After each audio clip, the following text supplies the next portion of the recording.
walking through a ghost town. Y'all ain't playing my sounds. Don't tell me to calm down. Don't tell me to calm down. Only time I go backwards is when I wanna moonwalk. Don't test me, my mood's wrong. Don't test me, my mood's wrong. We are who we say that we are. You ain't lost in the stars, and it's all from the start. Never running no pace, never on the right page, but we still read that book, and we still run that race. Ay. Mississippi racer riding out, no shortcuts, no time for that. Mississippi racer riding out till the wheels fall off, I'm driving that. Mississippi racer riding out, we'll stop burning, strike the match. Mississippi racer riding out, red light, green light, red light, good night. Ay. Red light, green light, red light, good night. Red light, green light, red light, good night. Red light, green light, red light, good night. Red light, green light, red light, good night. Time to chill, don't sweat it. Good morning and welcome. It is Coffee and Sports. It is the morning show, powered by Wire to Wire Network. I am Chris, and of course, that over there, that is Mo. Mo, how are you this morning, sir? I am doing great, partner, on a Friday evening. You sound a little bit under the weather still, but I appreciate the fact that you're braving and fighting your way through. I do appreciate you. Hey, we are we're pushing through this morning. We're going to see how far that takes us. I sound like I got a frog in my throat. I feel a little bit better than I sound, but we got a lot of stuff to get to this morning. We're going to get to JG right away this morning. JG's clanging and banging. They're on the road today. So he's actually going to be hopping on the bus or however they get him there. Maybe he helicopters in. I don't know. He might have it connections like that. JG has. I don't want to assume that he's busted it. We don't know. We don't want to make assumptions over here. But what we do know is JG is here and he is ready to go. So I'm going to push the JG button and kind of tune him up and get him ready to go. JG, welcome to the show this morning. Do you helicopter in? Or what does that situation look like? Oh, I don't think I can get on a helicopter. That ain't gonna happen. No, it would be a bus. It's a bus today. So we're heading out. We're gonna have a 2.5 hour trip. We got a road game today, big conference game for us. So, getting my mind right, getting the body right. Gotta get ourselves ready to go. So, yeah, as soon as I'm done with you guys here, I gotta head out to the bus. So yeah, we're ready for today though. So, JG, the final domino finally drops. Jordan Montgomery signs. It's not with the Texans. It's not with the Red Sox. It's not with the Yankees. It's a 1-year deal with the Diamondbacks. So he is going to a contender. Man, it makes sense. He's the last one to sign, so he potentially gets the worst deal out of everyone who held out and waited, but not what we thought we were going to see from Montgomery. Tell me what you think of the deal. And then do you think he finishes the year with the Diamondbacks? For the Diamondbacks, this was a great deal to get because you add a solid number 4 to your rotation, and as I said to you guys before, that's what Jordan Montgomery is. He's a 3 at best, a number 4, and that's where he's going to go with the Diamondbacks. The hype about Jordan Montgomery being a number 2 pitcher, if he would have gone to the Yankees, he would have been a number 2 or 3, at worst. If he was going to go to the Rangers, it was going to be another 2 until Scherzer and DeGrom get back healthy. But throughout his career, that's who Montgomery is. He's a 3 at best, a number 4 pitcher.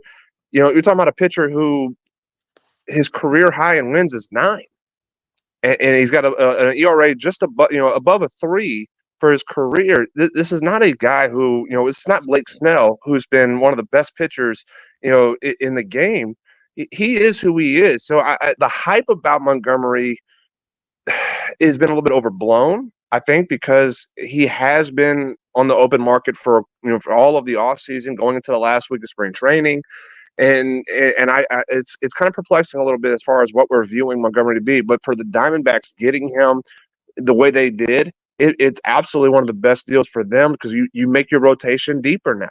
You're able to kind of spread out and not have to rely on the young kids that you had last year that were developed. You can take your time developing them still, and you'll be able to have your rotation be Zach Gallen, Eduardo Rodriguez when he gets back, Merrill Kelly, and now you throw in Montgomery.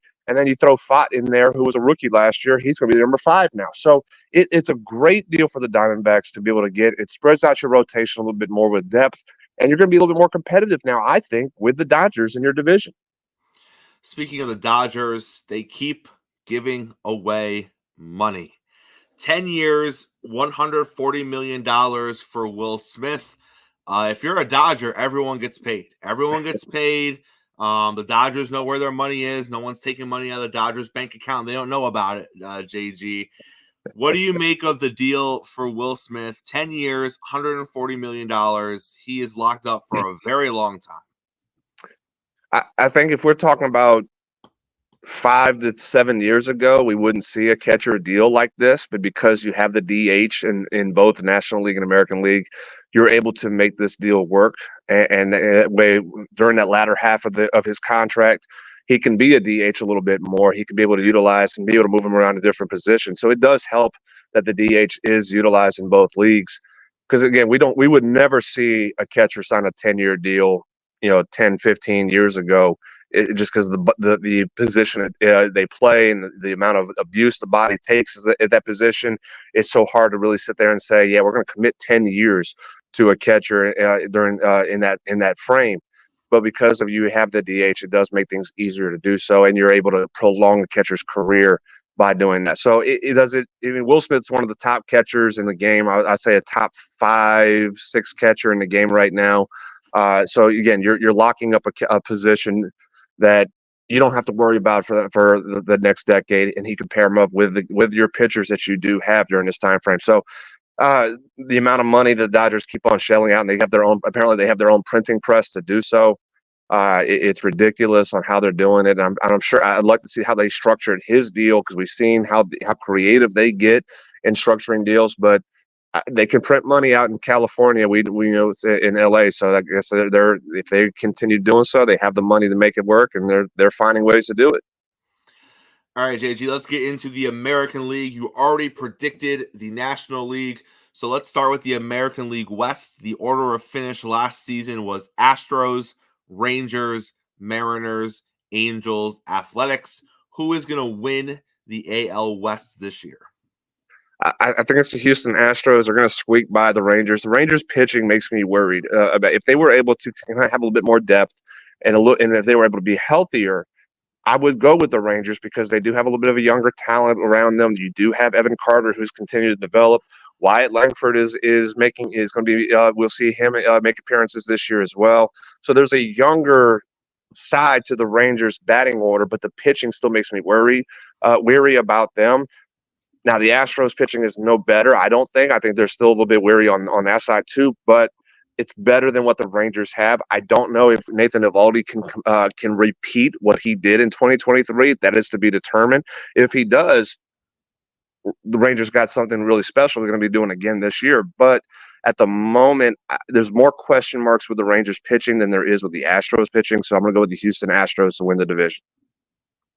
JG, some people forget the Tigers finished second in their division last year. Granted, it was 6 games under 500 in second place, but second place is still second place. The finishing order in the AL Central last year was Twins, the only team over 500. Tigers, Guardians, White Sox, Royals. It simply wasn't a good division. What do you expect to come out of the AL Central this year? So last year, I predicted the Arizona Diamondbacks to surprise teams, surprise people. Did I pick them to go to the World Series? No, I did not. But I did not see them being a bad team, and being more competitive. The Detroit Tigers are my Arizona Diamondbacks of 2024. I believe that this team is good. I think they're still young and they're still figuring things out, but the division is so weak. It makes things easier for them to kind of get things a little bit rolling more. I think the Detroit Tigers are going to surprise people this year in 2024, and they will win this division over the Minnesota Twins. I have no confidence in the Guardians. I think they have a lot of issues, and there's still some things they got to figure out. Kansas City Royals are going to be a little bit better, but not too much, and the Chicago White Sox are still a dumpster fire. So this division is for the taking for the Detroit Tigers as a young team, and I think this is the right time to do so. And then we have the American League East finishing order last season: Orioles, Rays, Blue Jays, Yankees, Red Sox. This is one of the no-brainer of the American League. This is the Baltimore Orioles division. You're talking about a young team, and that's what they are. But they're an exciting and they're really good. Again, we talk about I just said about the Tigers being a good team. The Baltimore Orioles are really good. And now you throw in Corbin Burns. They have their number one pitcher now. They did not have that in 2023. They have a number one pitcher that they can give the ball to and say, go win us a game against anybody we face. They did not. They have that now. So, and then you throw in, Jackson Holiday is going to be coming up here at some point during the summer. We'll see him in the big leagues. This team is going to continue to get young and exciting and going to be a really good team. I think they win this division very easily. It's not over the Toronto Blue Jays being second place. I'm sorry, Chris. I know you were hoping maybe I say the Yankees, but the Yankees have too many issues still. There's still many question marks with their pitching staff. But the Blue Jays will finish second. The Baltimore Orioles, I think they win this division comfortably going into September by double digits. Listen, Blue Jays will do this. Blue Jays will do that. We've been saying this for the last 5 years. And you know what? The Blue Jays always kind of come up short, JG. So I don't know if the Blue Jays are going to finish second. We'll see. The Blue Jays, I think, should win this division at some point. They have enough talent on that team over there.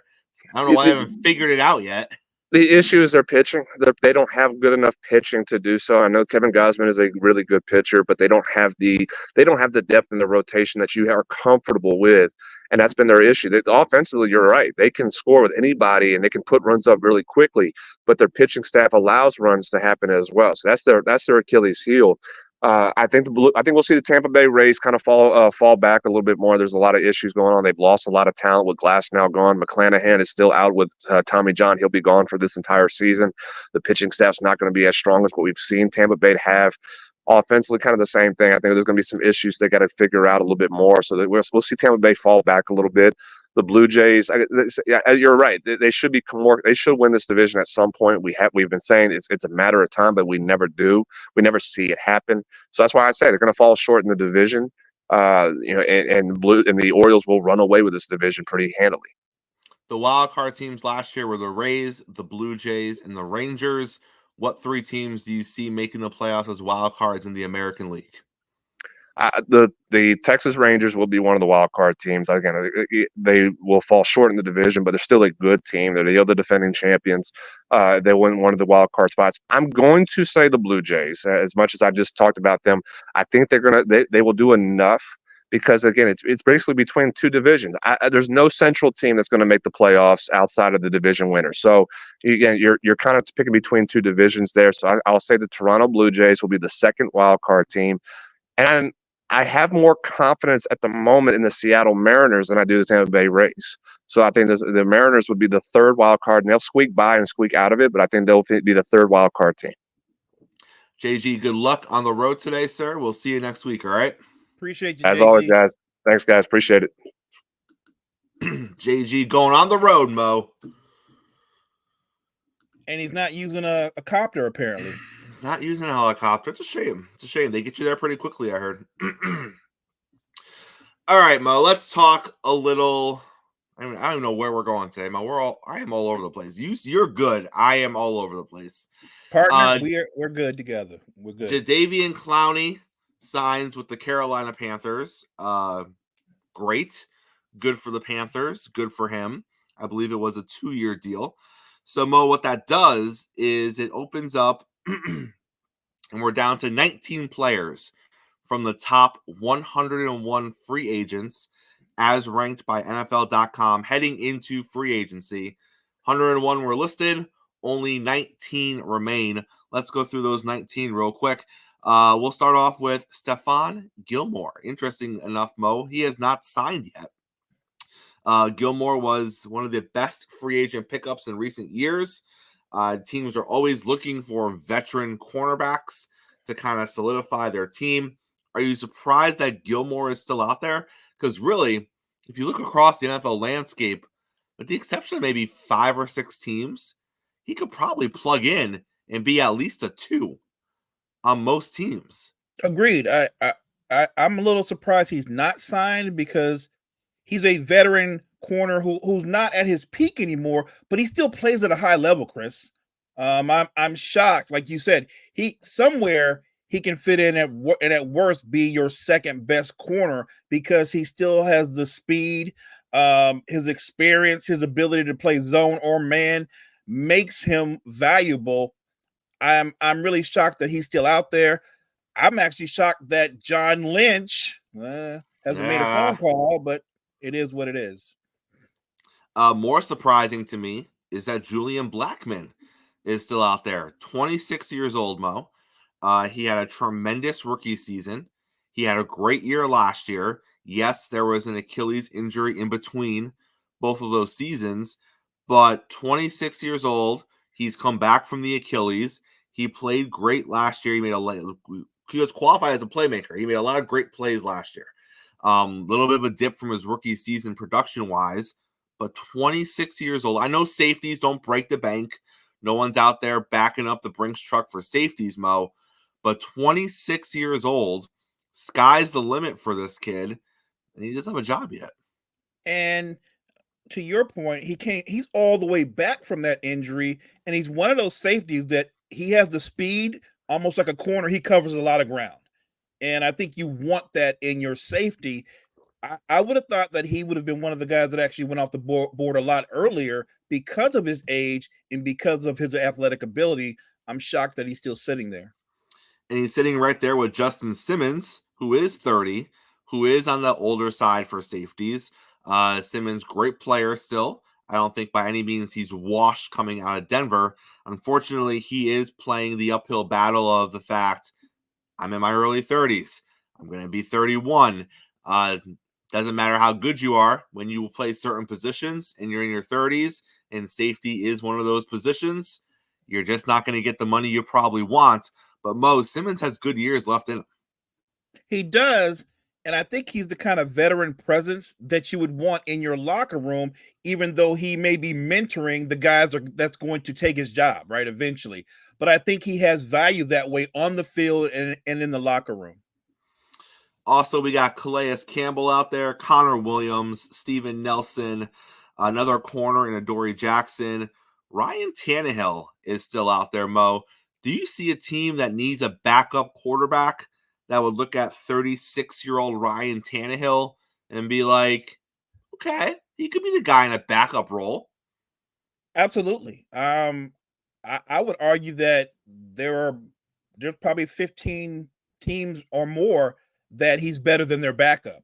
And obviously he can be a capable starter. So, but at this stage of his career as a backup quarterback, should your starter go down, you can plug in a guy like Tannehill, and I think he can hold down the fort to a degree. So I do think he has value. If nothing else, Joe Flacco showed you that older veteran quarterback, unless he's lost his arm strength and what he's got going on upstairs, he definitely has value. My only concern about Tannehill is that those last couple of years in Tennessee, they just weren't pretty, Mo.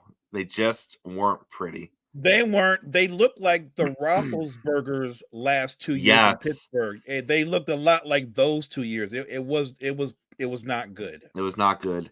Odell Beckham Jr. is still out there, although the Miami Dolphins have officially made Odell Beckham Jr. an offer. No word yet on where they are money-wise, but an offer has been made. This one is interesting, Mo. J.K. Dobbins, 25 years old.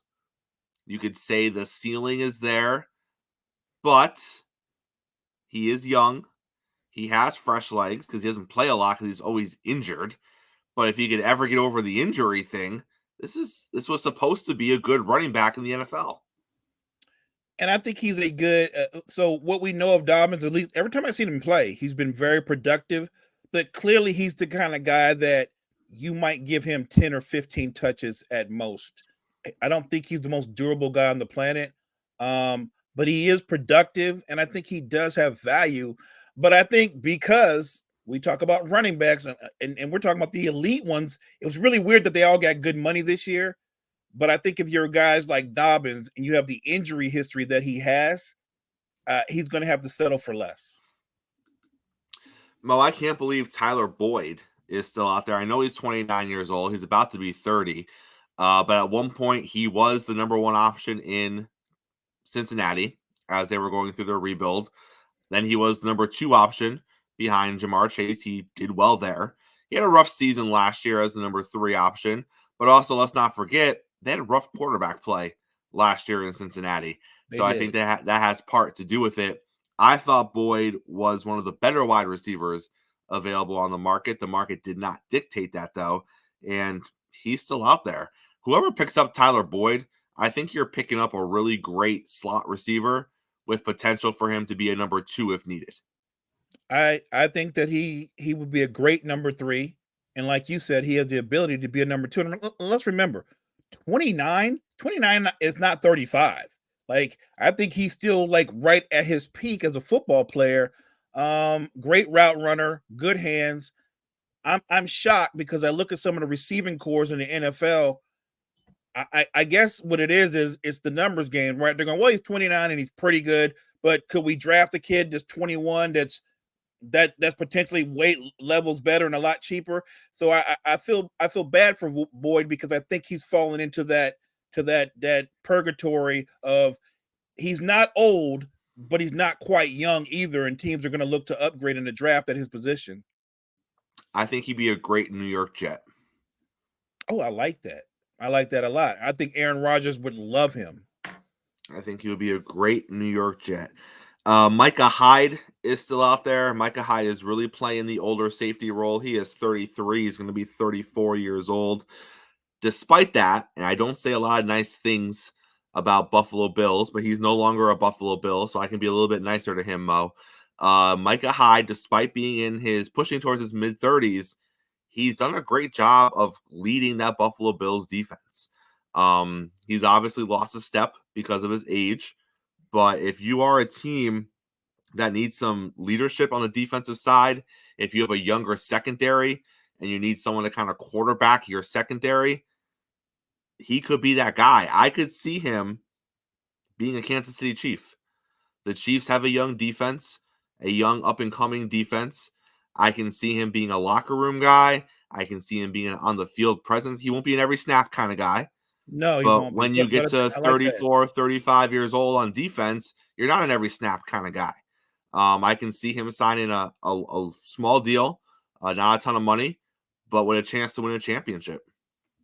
You put it out there.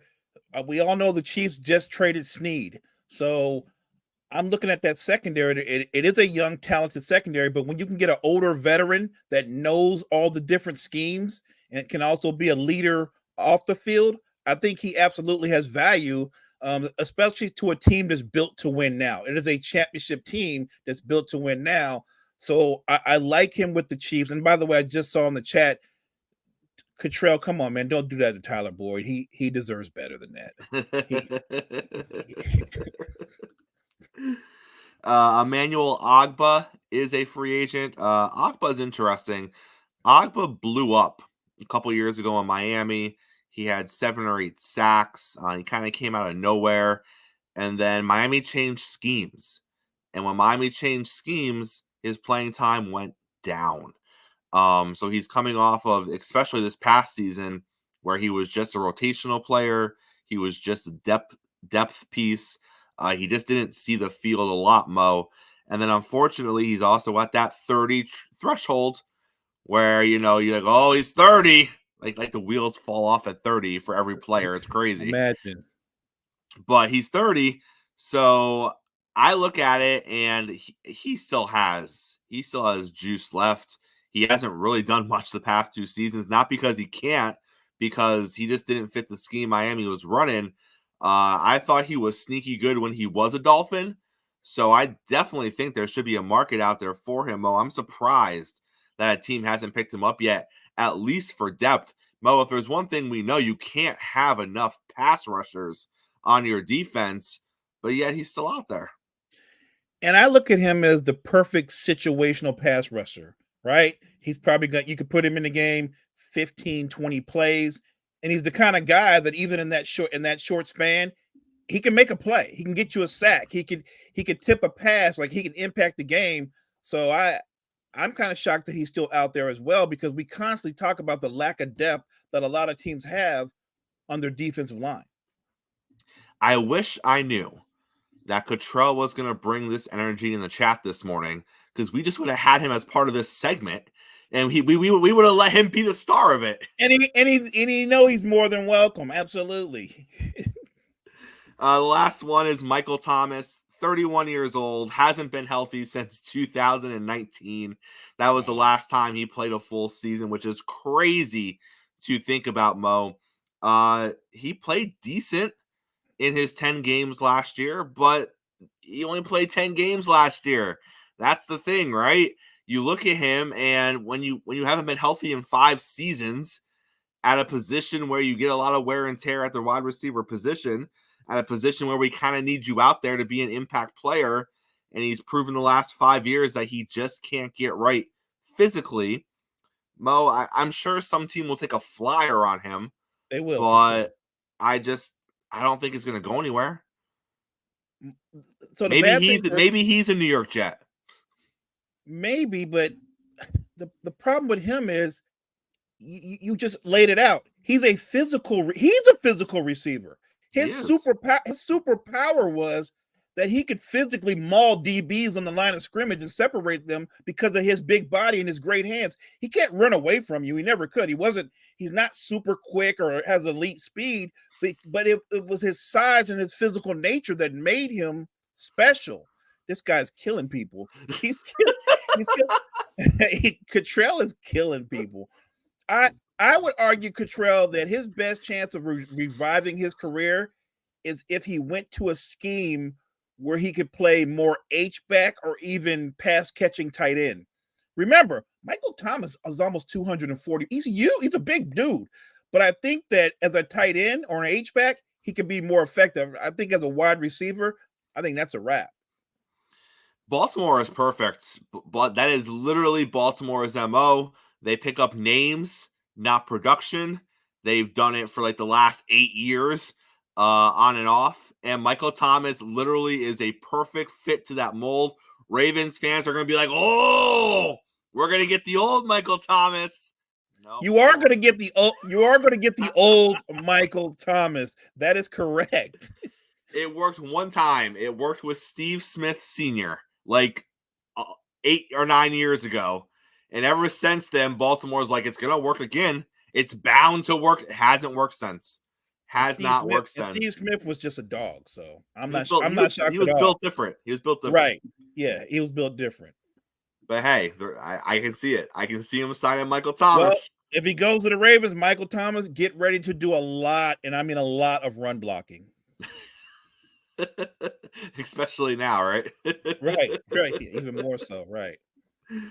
Mo, we do this, and we were supposed to do it on Wednesday, but we were really busy yesterday. Every Wednesday, Bleacher Report releases the next 10 names in their all-time ranking list of the 50 greatest WWE superstars of all time. What we do is we then put that list together with the previous week's lists, and we just talk about where we are at on the list. Now, Mo, last week I was a little upset because I was looking at where we were, and I noticed that The Miz wasn't on the list. Yeah. And I said that at this point, he's not going to make the list because we got too high. You reach a certain point, and you can't put him on the list because that's just kind of ridiculous, even for me, as someone who feels he deserved to be on the list. So coming into this week, I was already upset, Mo. I was already upset that I felt like they dropped the ball with The Miz. And I didn't really think, Mo, I could get more frustrated with this list. But they proved me wrong. They gave me an opening to be more frustrated, and we'll get there in a second.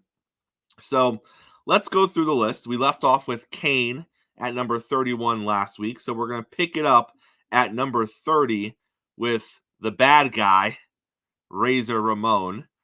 Then we got Trish Stratus at 29, Chyna at 28, Charlotte Flair at 27. Wow. Seth Rollins at 26, Edge at 25, The Nature Boy Ric Flair at 24, Becky Lynch at 23, Daniel Bryan at 22, and Triple H at 21. 1. So Mo, for me, Wow, Triple H is. That's what you were talking. Yeah. Wow. Okay. for me, this starts with Ric Flair. Ric Flair is the 24th greatest WWE super. Now I understand he had a lot of success before he came to WWE.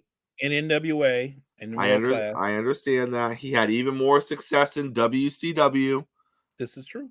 but then he came back to WWE after that.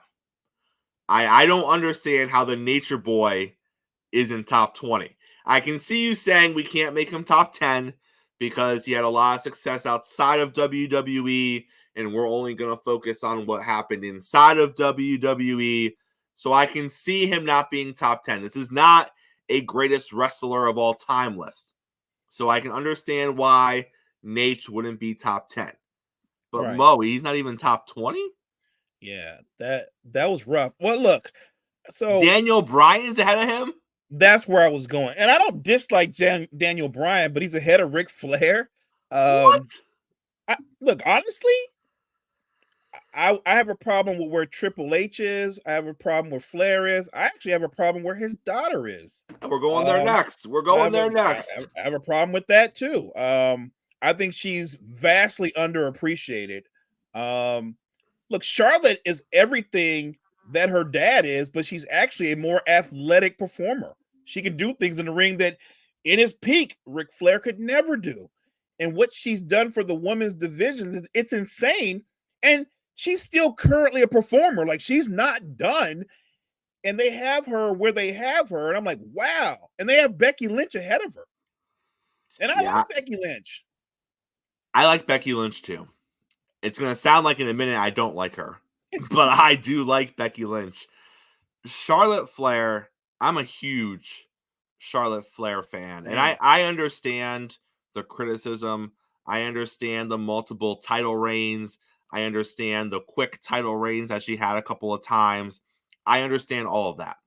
But if you take a step back, Charlotte Flair was the backbone of the women's division 100%. as it was exploding out of being the Divas division and becoming the women's division.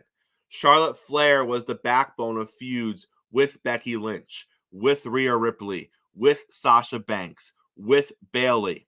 She feuded with all of them, and she did it gracefully as a heel. And you can be upset and the crying that she did, and I always thought she was a terrible looking crier. You can be upset that she always inserted herself into the title picture. That's fine. But Charlotte Flair was the consistent one throughout all of that. And to sit here and say that Becky Lynch is somehow ahead of her is mind-blowing to me.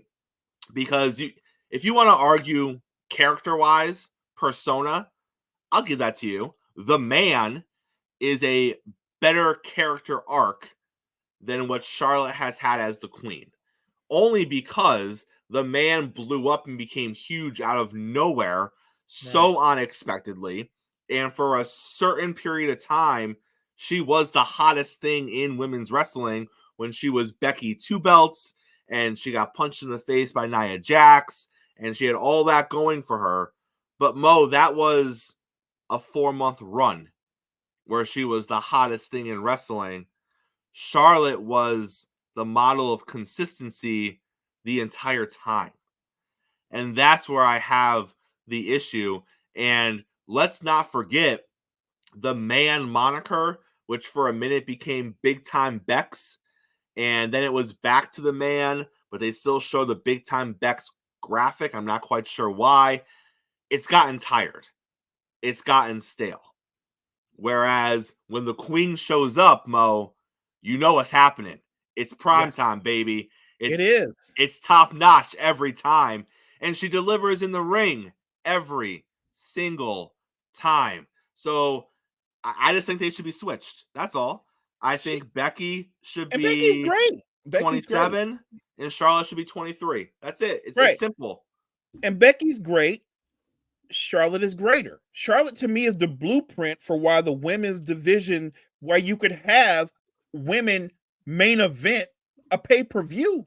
It's her. It's her. And never mind if you dislike her or say she's won too many titles or all the reigns. What also makes her a great performer is all the people that she put over. Mm-hmm. She's lost huge matches and put other people over. That has value to me, not just as a fan, but I'm sure that has value to her peers. I love Becky Lynch. I do. Big fan. And I know we kind of sound like jerks, but I'm saying as great as she is, she's not a greater performer or greater overall representative of the women's division than Charlotte Flair. Period. Charlotte to me is almost as good as her dad was. Really. And look, that's not even, think about it. Because of who her dad is, she's coming in. That's not an easy shadow to have to deal with. You know what I mean? And I think she blew out expectations because people thought, well, it's the Flair name. And I'm sure that helped her to a degree, but you have to get in the ring and you have to be able to perform. And she's done that to the next level. So I just think she's underappreciated. Mo, this really cool story came out this week about Charlotte Flair. It had to do with her WrestleMania match with Rhea Ripley last year. And apparently time was tight going into their matchup. And the ref told them at the start of the match, the time is tight. We're going to cut it down a little bit. And the time came during the match where the ref was signaled in the earpiece that it was time for the women to transition to the finish. And Charlotte Flair told him to F off. They weren't going to cut the match short. They were going to do what they needed to do. And they weren't going to lose time so that the guys after them could have more time. I love that. And that wasn't a moment where Charlotte was winning. That wasn't a moment where Charlotte was going over. That was a moment where Charlotte realized this is Rhea's moment. This is Rhea's time to shine. This is her platform to jump off. And we're not going to cut it 7, 8, 9 minutes short just because you don't want the crowd to be too fatigued from the women's match to give the energy for the match coming up after. Mo, that's big time. That's Charlotte looking at the business and having a mind for the business and having a mind for all the women that came before her and all the women that will come after her and say no. And that's also Charlotte realizing the clout that she has to say that. Because, Mo, there are plenty of women out there that might feel that way, but they would never do that in that moment. She's one of one. And I'm sure there were some side-eye looks when she went backstage after that match. Oh, I can imagine. But my guess she didn't give a damn. I was getting ready to say, I guarantee if someone said something to her, she fired right back at them. That's correct. I will die on this hill, though, Mo. I was fired up yesterday when I was texting you about this. I am equally as fired up right now. All the things you want to say about this list, all the issues I've had, all the complaints that I've had, none of them compare to my issue with Triple H being at number 21. There is no way, absolutely no way, you are going to sit here and tell me that Triple H is not a top 20 performer in WWE history. I don't know who is going to be on this list above him, but I'll tell you right now, he deserves to at least be top 15, if not top 10. Mo, he is a 14-time World Heavyweight Champion. He is a multiple-time Intercontinental Champion. He is a multiple-time Tag Team Champion. Oh, by the way, he led the two most dominant stables in WWE history. He was a founding member of D-Generation X. And then he led the version of D-Generation X that we all know and loved, their skits, and emulate still today. Oh, and then he was part of bringing DX back 7 or 8 years later for another successful run. He led the most dominant heel stable in WWE history in Evolution. Yeah. He was the one who plucked Randy Orton and Batista and said, put them near me. When WWE was like, well, can we give you Mark Jindrak too? And Triple H was like, F off. I don't want Mark Jindrak. Right. Stop it. I want those two. and they were made into stars. He elevated them. Yes. He also was the COO. He is the one running creative right now. He is responsible for the product we are seeing currently today. Fine, you don't want to include that? Don't include that, Mo. How is he 21? 21. So before the list started, Chris, honestly, in my head, I just made an assumption. Okay, Triple H is at least top 10. That's me. That's me. That's just an assumption that he's top 10. And even then, I'd be like, well, who's ahead of him? But I thought, okay, Hunter, we're not going to even see Hunter's name anytime soon. And when I saw that he's where? What? I got to know who's ahead of this guy. Well, I can't name 20. I tried. I came up with like 7. I can't name 20. I don't know how there's 20 people ahead of him on this list. 20. That's insane. That's more than insane. Like I said, he's one of my 2 favorite wrestlers all time, and not just that he's my favorite. His accomplishments, everything you just ran off, that makes him top 10 easy. Now, I would argue he should be further up that ladder, but at least top 10. At least. That career resume by itself is insane. Then you throw in what you said about he led Degeneration X, and then he led Evolution, which developed Batista and Randy Orton to become the megastars they became. That's all because of him. I don't even have to add the other stuff. Just that alone, he's not top 10. Wow. I mean, we'll circle back to this next Wednesday when they release the next 10. And I say that none of them deserve to be higher than Triple H. But there's going to be somebody on there like, really? CM Punk's going to be in there. That's going to piss me off. I have nothing. Bray Wyatt's going to be in there. That's going to piss me off. Like, I know what's coming, Mo. I know that Bray got higher on this list because he left us too soon. That's going to bother me. I know that Punk got himself high on this list for some reason. And I think Punk should be on here, but he shouldn't be top 20. No, he actually should be probably in this group that we just talked about. Yeah. Somewhere in there. But I'm with you on the Bray thing. And everybody that's in the chat or who's listening to us live, I think Bray Wyatt was a tremendous performer. And God rest his soul. And because he died early, we do this a lot. We do this in wrestling. We do it in sports and a lot of things. They kind of get this odd post-mortem bump where we kind of elevate them to where they were better than what they were. Do you know what I mean? And I'm not saying he wasn't a great performer, but he's not one of the 10 greatest performers in WWE history. He's just not. He's tremendous. Look, I will say this. My beef is going to be with someone who a lot of people will say is top 10.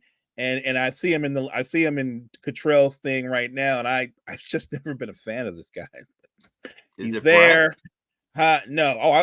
I love Bret Hart. Is it Hogan? I hate Hogan. I can't stand Hogan. He's not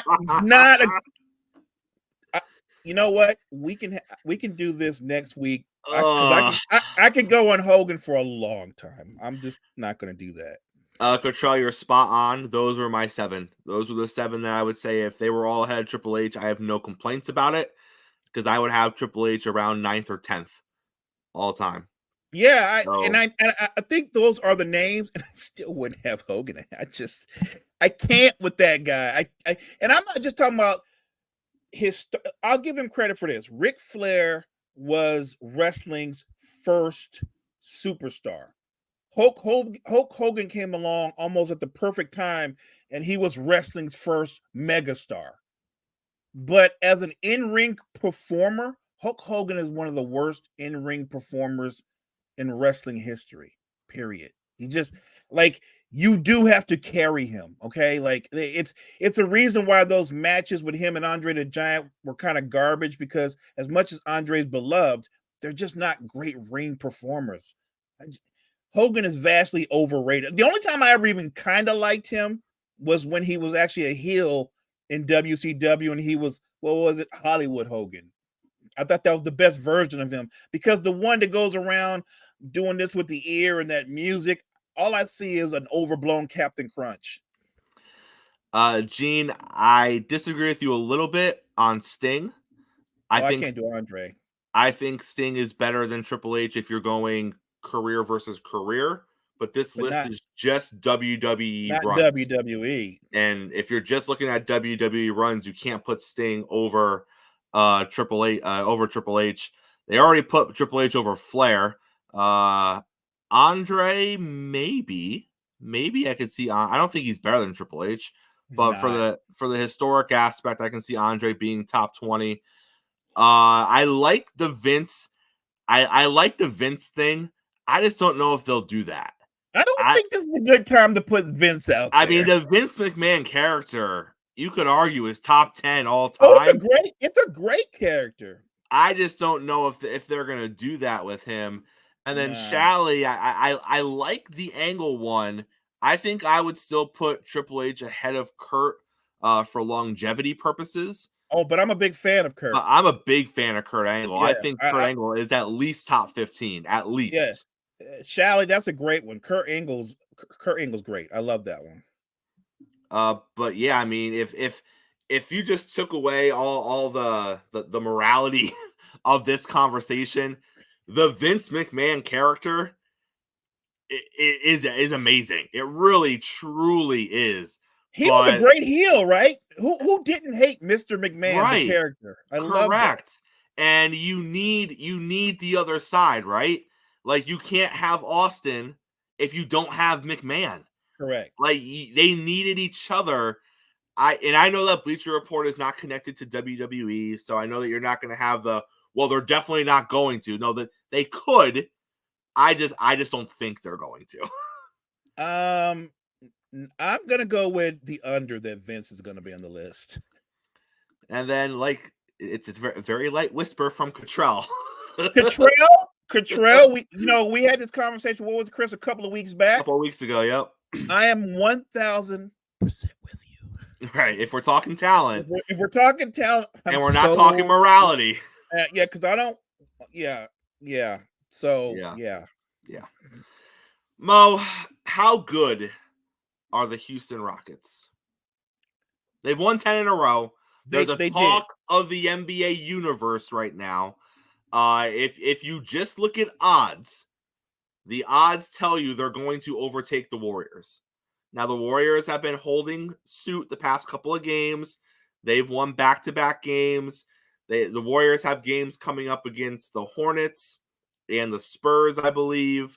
The Houston's next two are Dallas and somebody else that's decent.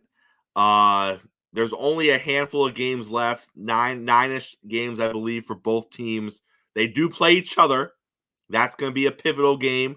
I think in a week or so, they both play each other. So that's going to determine some things. How good is Houston, though? If Houston overtakes Golden State and gets in as the 10th seed, are they going to make any noise?